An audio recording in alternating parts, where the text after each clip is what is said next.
오늘 말씀은 여러분이 너무나도 잘 알고 계시는 말씀입니다. 제가 오늘까지 해서 이 본문으로 세 번째 설교하는 것 같아요. 지난번에는 1절과 2절 중심으로 3절을 봤다면 오늘은 3절 중심으로 뒤에 오는 구절들을 같이 좀 살펴보려고 합니다. 그런데 한 가지 전제로 우리가 좀 생각해 둘 것이 있습니다. 뭐냐면 너는 내게 부르짖으라 이렇게 이야기하니까 그 부르짖음이 소리를 크게 내는 것으로 생각할 때가 많이 있습니다. 물론 그런 의미도 있습니다만은 이 부르짖다라고 하는 말에 해당하는 히브리어 카라는 묻다, 답을 듣기를 원하다 이런 뜻이 있습니다. 그래서 하나님께 인생의 답을 또 영적인 답을 얻기 위하여 주님께 간구함으로 나아가야 될 텐데 그렇게 기도할 때 하나님께서 크고 은밀한 일을 보이신다 말씀하셨습니다. 그럼 우리가 어떻게 그렇게 기도할 수 있을지 세 가지 측면을 가지고 우리가 좀 살펴보며 같이 말씀을 나누려고 합니다. 우리 첫째 한번 볼까요? 첫째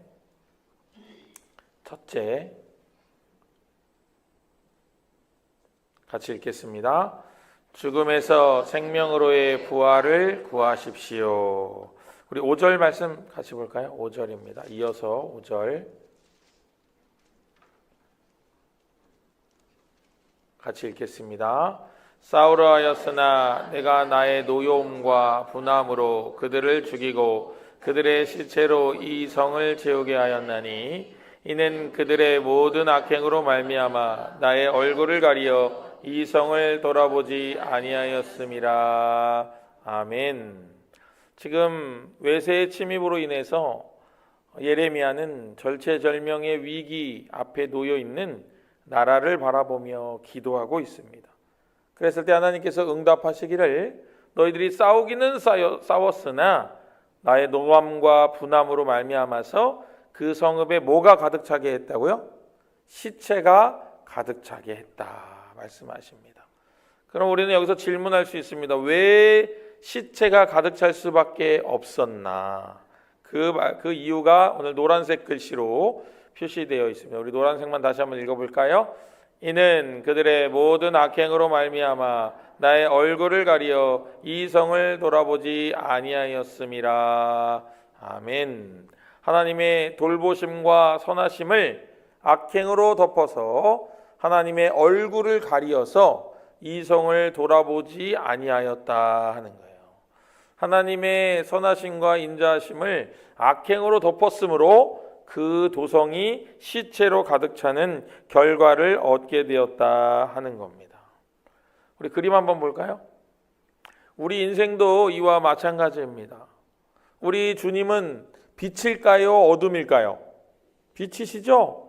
빛이 없으면 뭐가 되는 거예요? 어두우는 거예요. 여기서 지금 우리가 불을 켜놨지만은 불을 끄면은 물론 뭐 햇빛이 들어오니까 좀 완전 어두워지지는 않겠지만은 휙 하고 어두워집니다. 마찬가지로 우리 주님이 우리 인생을 통치하지 않으시면은 인생에 어둠이 생길 수밖에 없다라는 것을 이 5절 말씀이 우리에게 보여주고 있다는 거예요. 우리가 하나님께 묻지 않고 하는 결정하는 일들은 결국 죽음으로 향할 수밖에 없다라는 것을 보여주는 거예요. 그래서 하나님께서 죽음 가운데 있는 이들에게 생명을 구하라고, 생명의 부활을 구하라고 우리에게 권면하고 계신 겁니다.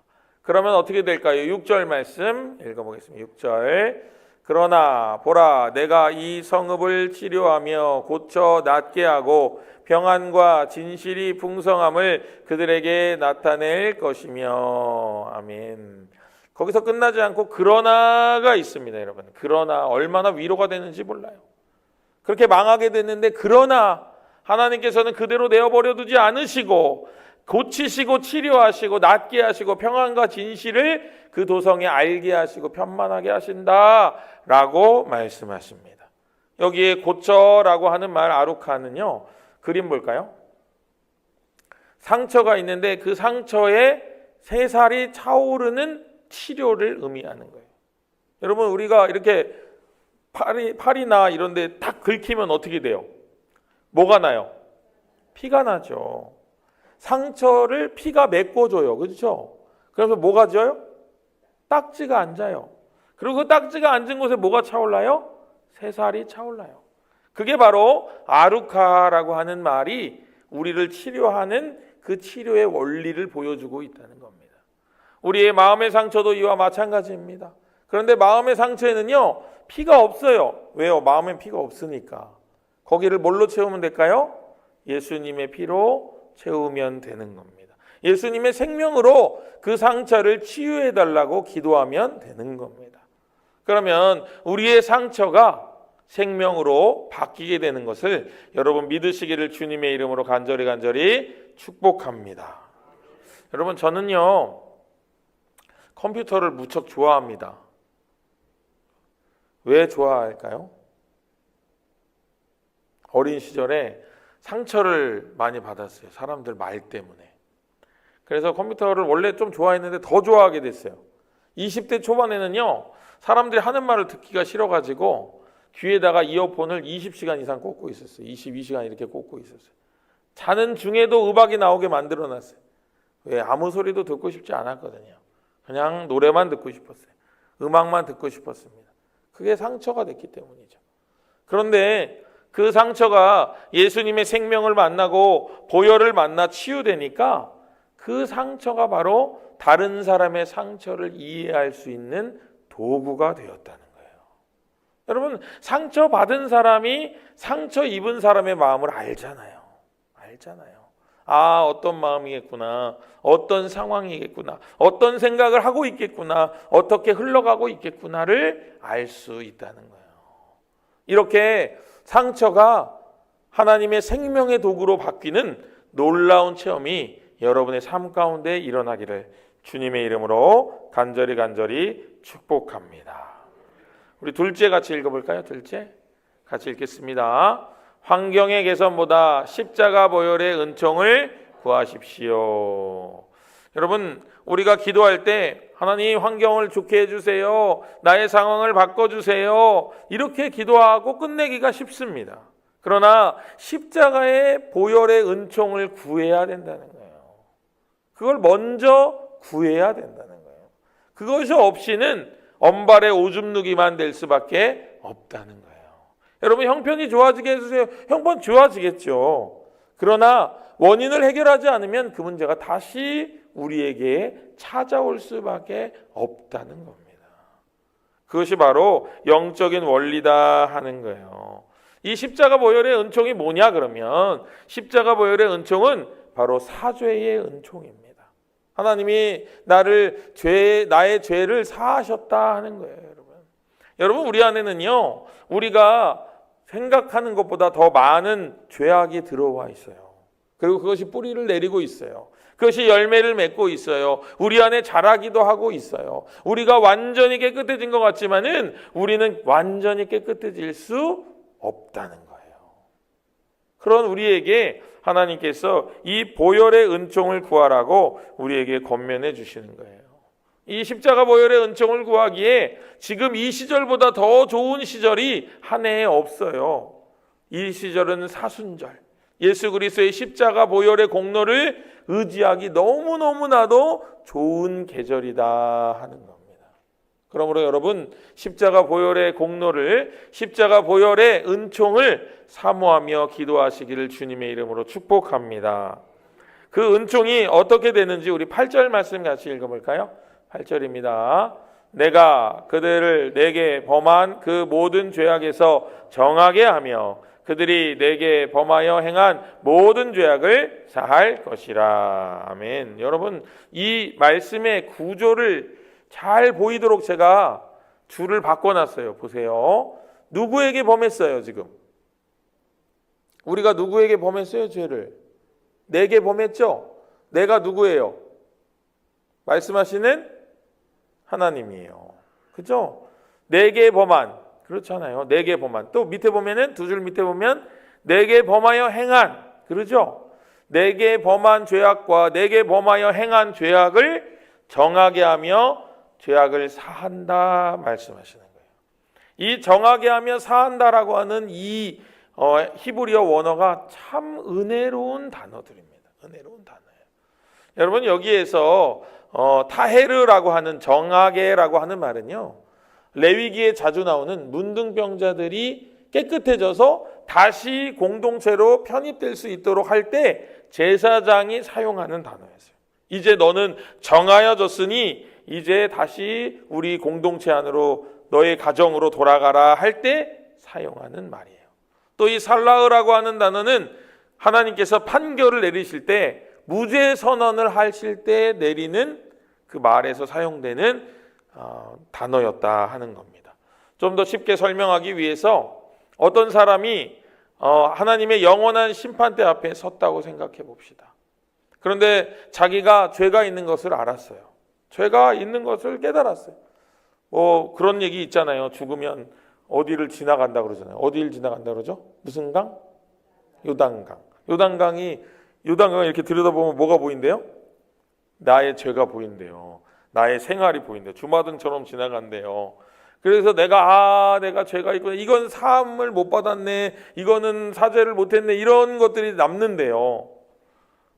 가보시면 이제 알겠죠. 전 잘 모르겠지만 어쨌든 그래서 그것을 들고 이제 심판대 앞에 선 거예요. 섰더니 하나님께서 이렇게 말씀하셔요. 너의 죄는 예수 그리스도의 피값으로 다 사해졌다 말씀하시는 거예요. 그때 살라흐의 은총이 베풀어지는 거예요. 예수 그리스도의 보혈의 은총으로 우리가 사면되었다 하는 겁니다. 그때 사면이 이루어지는 거예요. 그러므로 그 이후부터는 사단이 주는 정죄감으로부터 해방되어야 된다 하는 겁니다. 여러분 사탄은요 늘 정죄하고 우리를 죄책감으로 몰고 가려고 하는 그런 일들을 벌여요. 그것에 휘둘리면요 우리의 존재가 작아지고 우리의 존재가 능력을 잃게 되고 그 죄책감에 사로잡혀 가지고 내가 해야 될 일을 하지 못하게 될 수밖에 없다는 겁니다. 그래서 사탄이 그 무기를 자주자주 사용을 하는 거죠. 여러분 만약에 여러분 마음 가운데 정죄감이 오거들랑 이렇게 선포하십시오. 나는 예수 그리스도의 피값으로 완전히 사함을 받았노라. 너의 정죄가 나에게는 무의미하다 이렇게 선포하시고 정죄감으로부터 자유하게 되시기를 주님의 이름으로 간절히 축복합니다. 그렇게 사면을 받고 나오려고 하다 보니까요, 죄수였던 사람이 나가려고 하니까 뭘 입고 있어요? 죄수복을 입고 있어요. 너무 오랫동안 빨지도 않고 입었더니, 갈아입지도 않고 입었더니 그 옷에서 냄새가 납니다. 그 냄새를 인지하니까 뭐가 밀려와요? 수치심이 밀려와요. 내가 이거밖에 안 되나? 내가 이 정도밖에 못하나? 하는 수치감이 밀려옵니다. 다른 사람을 보면은 비교의식이 생깁니다. 그래서 더 마음이 무너지는 거예요. 여러분 사탄은요 이 수치감을 또 이용합니다. 그래서 우리를 아무 일도 할 수 없게 만들어 버려요. 그런데 여러분 그때 하나님께서 우리를 불러 세웁니다. 나가려고 하는 우리를 불러 세워요. 얘야 옷 갈아입고 가라. 그러시면서 무슨 옷을 주실까요? 의와 진리로 지으심을 받은 새 사람이라고 하는 옷을 입혀주시는 거예요. 그리스도를 옷 입게 하시는 거예요. 그래서 나의 모든 수치와 나의 모든 부끄러움을 다 가리워 주신다 하는 거예요. 우리의 수치심을 정함으로 바꾸어 주신다 하는 겁니다. 이제부터 여러분 마음에 수치심이 들거들랑 나는 의와 진리로 지으심을 받은 새 사람을 입은 존재다 이렇게 선포하시고 그 수치심에서부터 자유하시기를 주님의 이름으로 간절히 축복합니다. 우리 셋째 읽어볼까요? 셋째 같이 읽겠습니다. 시작. 네, 혼인잔치의 기쁨을 구하세요. 우리 10절 말씀 같이 읽어보겠습니다. 좀 긴데요. 우리 같이 한 목소리로 읽겠습니다. 시작. 여호와께서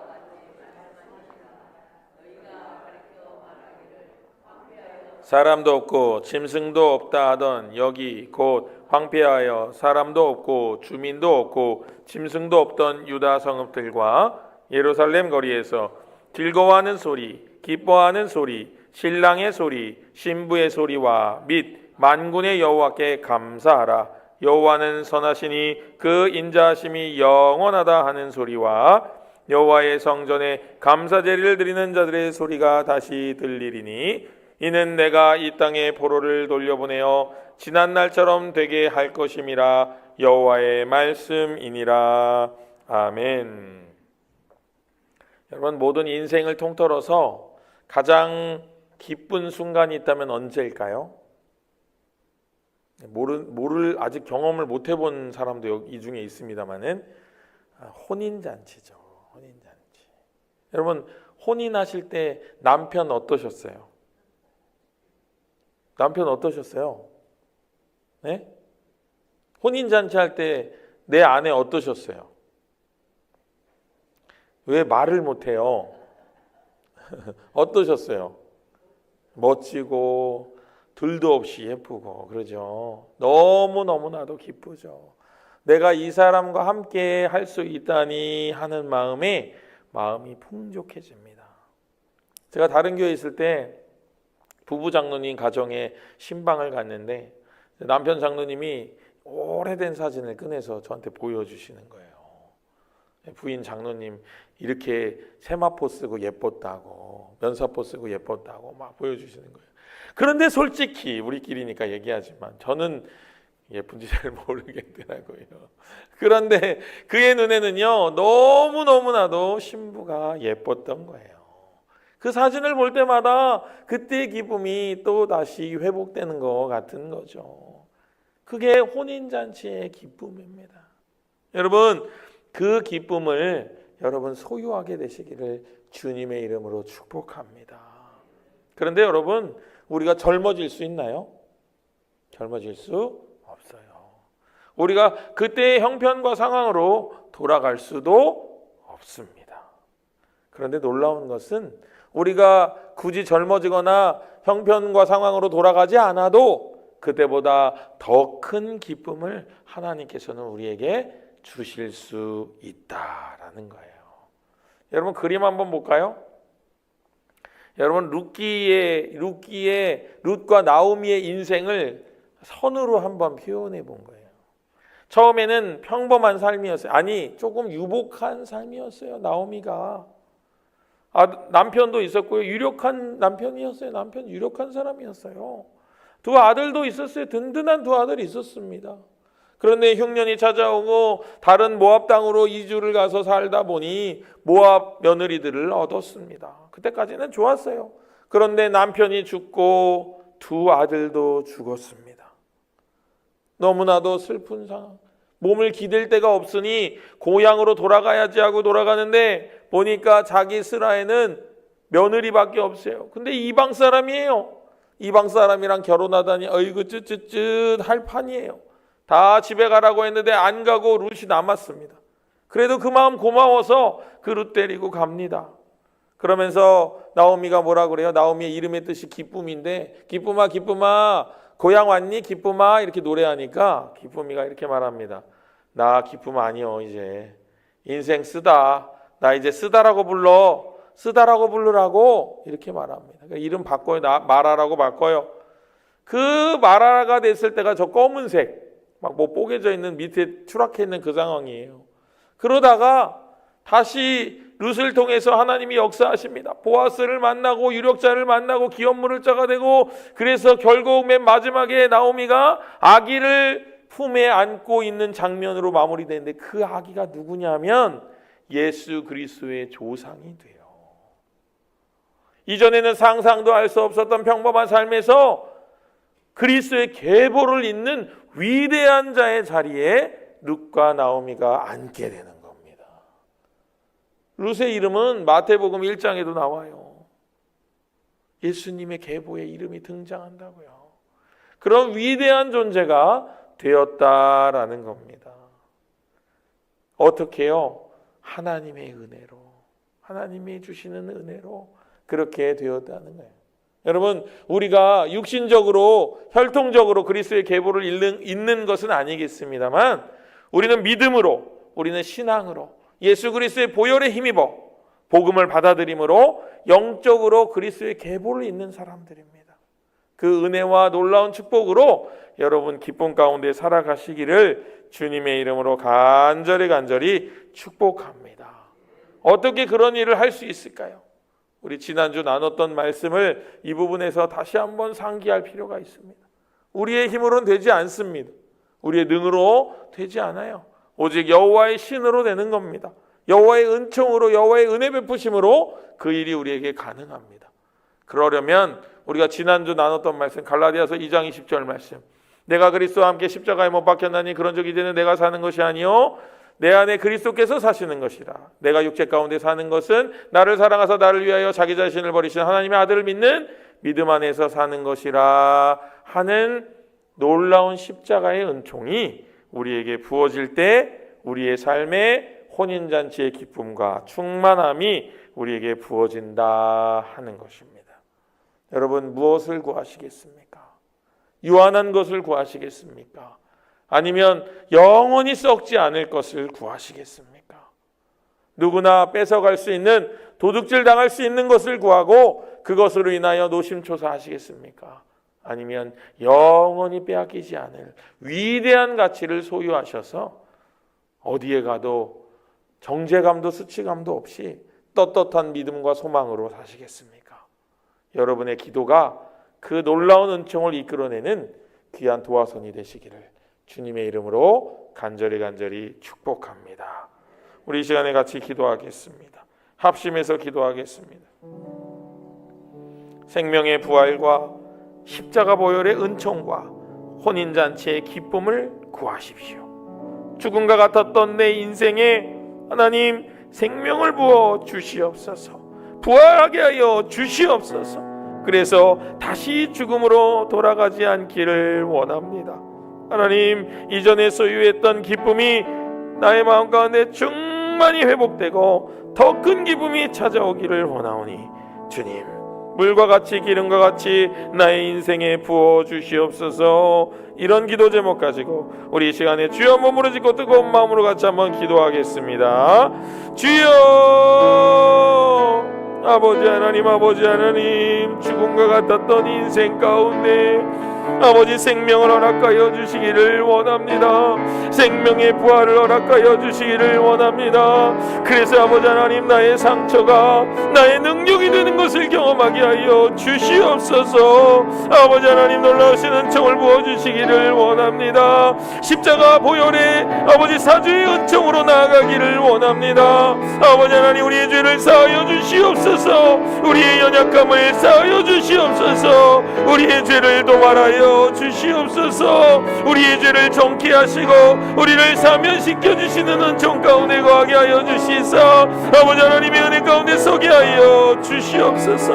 그래서 아버지 하나님, 끝내 혼인잔치의 기쁨을 소유한 자를 되게 하시고 혼인잔치의 기쁨으로 충만한 자를 되게 하여 주셔서 하늘의 은총 가운데 거하는 자들, 기쁨 가운데 거하는 자들, 그런 삶을 살아가는 자들 다 되게 하여 주시옵소서. 아버지 하나님, 우리를 세워주시기를 원합니다. 우리 가운데 충만함 허락하여 주시기를 원하오니 주님 인도하여 주시옵소서.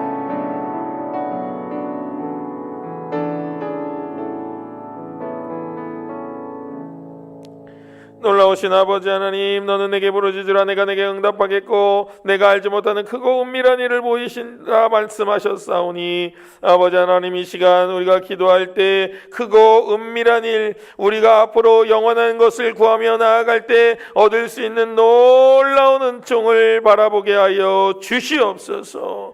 그전에는 육신에 속하여 보지 못하였사오나 이제는 아버지 하나님께 속하여 온전히 바라보게 하시고 그것을 소망하며 표대를 향하여 달려나가는 귀하고 놀라운 복이 우리 가운데 넘치게 하여 주시옵소서.